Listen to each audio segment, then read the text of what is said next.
Hello there, how you doing? Jeff D, AMCBizSolutions.com, founder of Mass Professional Networking for our marketing tip of the week. So, what I'd like to talk about this week, and a lot of folks out there probably have experienced this like I do on a daily basis.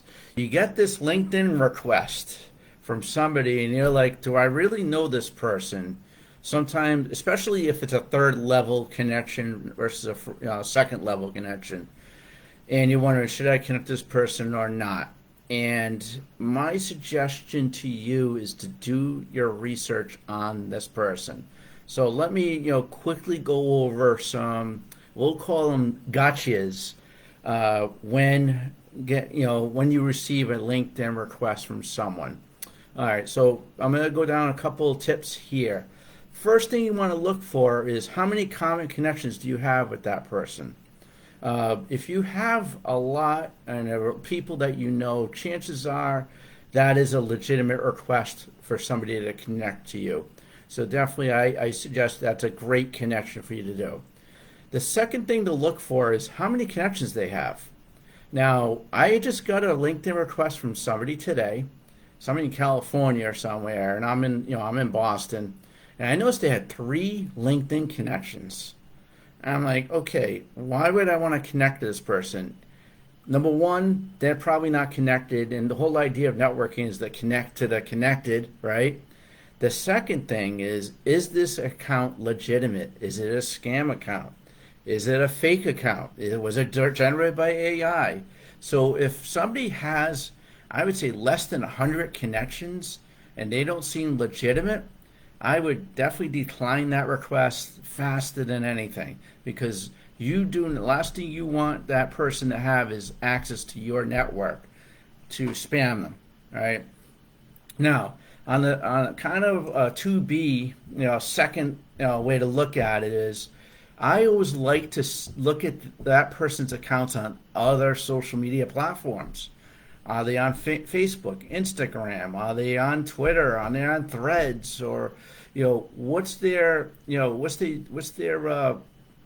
network look like on the other social media accounts? Maybe they're just brand new on LinkedIn. You might call them some slack. But really, the second tip is really evaluate how connected that person is that's trying to connect to you. So that's a big one. So first thing, check their network. Make sure that they have, some common connections with you. Also determine, how many connections they have, because again, you want to be connected to the connected. So the third tip, and this is an important one too. All right, check out to see if what do they do. Research the person to see what they do. Now, unfortunately, there is a lot of, I won't call scams out there. If you see something out there that says, I can get more leads for you, run faster, hit the delete key, block them, do whatever it takes. There are a lot of fake accounts out there that probably from overseas, somewhere, who knows, Philippines or somewhere else in the world, of these accounts that are created for the simple fact to get them to buy their lead generation software, whatever it is, or again to get access to your network. So, third tip is research what that person does. Is this somebody I like to connect to? Remember, I always talk about this in my networking groups. The second level connection is the most important connected. Who are they connected to?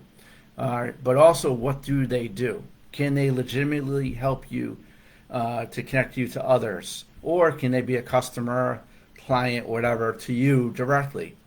Always suggest that. And don't be afraid to decline connections. Now, we all want to have big networks, but we want to have great networks, right? We don't want to have just a network, a bunch of open network or lead generation, financial advisors, whatever it is that you don't really need, right? Or you can't really recommend them to anyone else. So those are my 3 big tips of the week. Number 1, check to see how connected they are. Number 2, verify that the account is real. All right. And number 3, all right, very important, is understand what they do. and is it somebody you want to connect to? And don't be afraid. I personally get, who knows, 10 to 20 connection requests a day on average, and I probably connect to 5 of those 20, just for that simple reason. And a bonus one on bonus tip, we'll call it tip 4. And before I let you go today, if you do connect to somebody and they follow up that connection with a sales pitch 5 minutes or even up to an hour after they connect to you, unfollow them, disconnect for them. They're going away. They don't understand what LinkedIn's really used for, and that's to get to know each other as professionals, to know, like, and trust each other as professionals. All right, I hope those tips are good for you. Jeff D, AMCBizSolutions.com, Mass Professional Networking, and check all of my other videos and learn some stuff today. Have a good day.